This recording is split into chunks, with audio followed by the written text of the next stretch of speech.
Последниве децении сме сведоци на интензивни климатски промени низ целата земјина топка. Обично се бавни, но во одредени случаи доаѓаат за пократок период. На климатските промени влијае и човечкиот фактор. Експертите укажуваат дека последниве 3 децении температурата пораснала за половина степен Целзиусов, за што обично се потребни векови. Климатските промени се тука и мора сите да се бориме со нив. Најмногу на климатските промени влијае човечкиот фактор, економијата, начинот на живот кој што го имаме и всушност треба сите да ги прифатиме и да придонесеме за промена, односно за борба со овие климатски промени.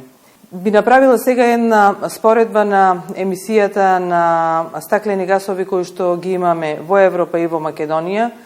Мерењата кои што се направени, истражувањата кои што се направени кажуваат дека во Република Македонија има вкупно емисија од околу 9,8 милиони тони јаглерод диоксид, при што се мисли, односно пак ќе речем испитувањата и истражувањата кажуваат дека емисијата на јаглерод диоксид по лице изнесува 4,5 тони годишно.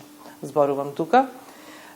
Емисиите на стаклени гасови, како што рековте и вие, или пак климатските промени варирале од година во година. Не можеме да кажеме дека трендот секоја година на зголемување на температури на дождови се зголемувал со исто темпо, меѓутоа во овие последни 2-3, можеби 5 години сме сведоци дека и температурите, меѓутоа и дождовите се зголемени.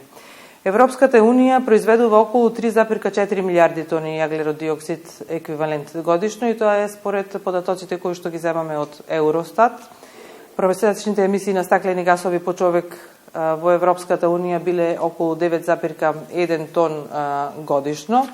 Ако направиме споредба со она што се произведува како стаклени частички во нашата држава, можам да кажеме дека емисијата по лице се уште е на половина од просекот кој што постои во Европската Унија.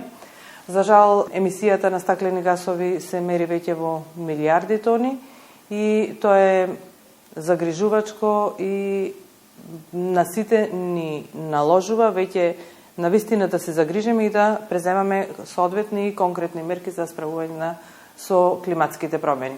Кои се причините, а кои последиците од климатските промени? Прво е преголемата населеност и негрижата на луѓето за околината и секојдневието, односно во секојдневниот начин на функционирање, а последиците се веќе големи и за жал сите веќе ги чувствуваме. Со зголемувањето на температурите, сушите кои што ги имаме и во нашата држава, во одредени земјоделски подрачја, во текот на секоја година, во одредени периоди се поголеми и поголеми, а истовремено пак имаме и поголем број на дождови, односно посилни дождови, кои што влијаат на почвата. Почвата е порозна и влажна и со тоа се намалува и квалитетот на почвата. За жал, климатските промени имаат влијание, најмногу би рекла, на водните површини на водите, на земјоделието, на растителните производи, меѓутоа и на стоката, пред се на почвата, на биодиверзитетот и сето тоа кога ќе го земенеме во предвид и на економијата. Она што мене најмногу ме загрижува и што она го разговараме со колегите и од европските држави и она што го гледам, сметам дека во идниот период најголем проблем ќе биде здравата вода за пиење и сметам дека водите заслужуваат посебно место во иднина и во нашето функционирање, во нашата држава, а веќе и во Европа и во светот си преземаат конкретни мерки. Морам да кажам дека и ние како држава на ова поле веќе работиме. Носиме и го спремаме сега и нов закон за води, со кој што преземаме уште поголеми конкретни мерки, се прилагодуваме на европските регулативи. Истражувачите анализирале, на подрачјето на Македонија се очекуваат неповолни промени кон средината, особено кон крајот на овој век. Тоа значи летата ќе бидат пожешки за 5 степени, а летните врнежи се намалуваат за 25%. Позагрижувач кое што температурите ќе се зголемат во јужните, најтоплите делови од земјава, а врнежите ќе се намалат во најсушните делови во Централна Македонија. Како и целиот свет, како и цела Европа, веќе се прилагодуваме и ние кон алтернативни извори за производство на електрична енергија, алтернативни извори за грејење. Иднината е во гасот.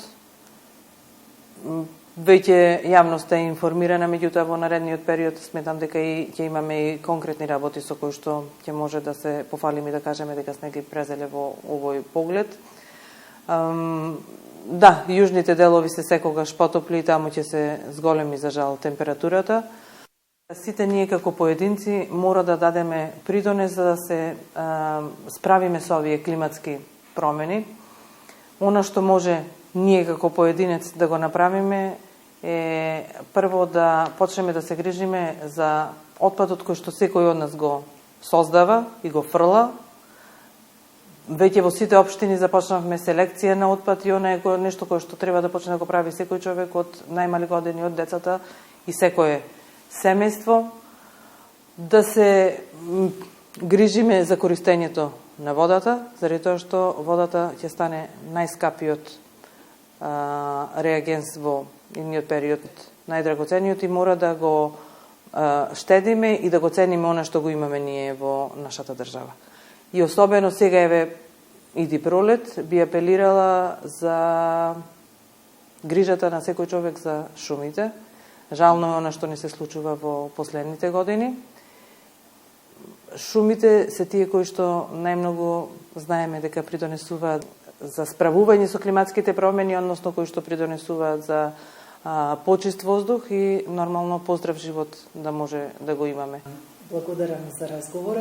Благодарам и вас.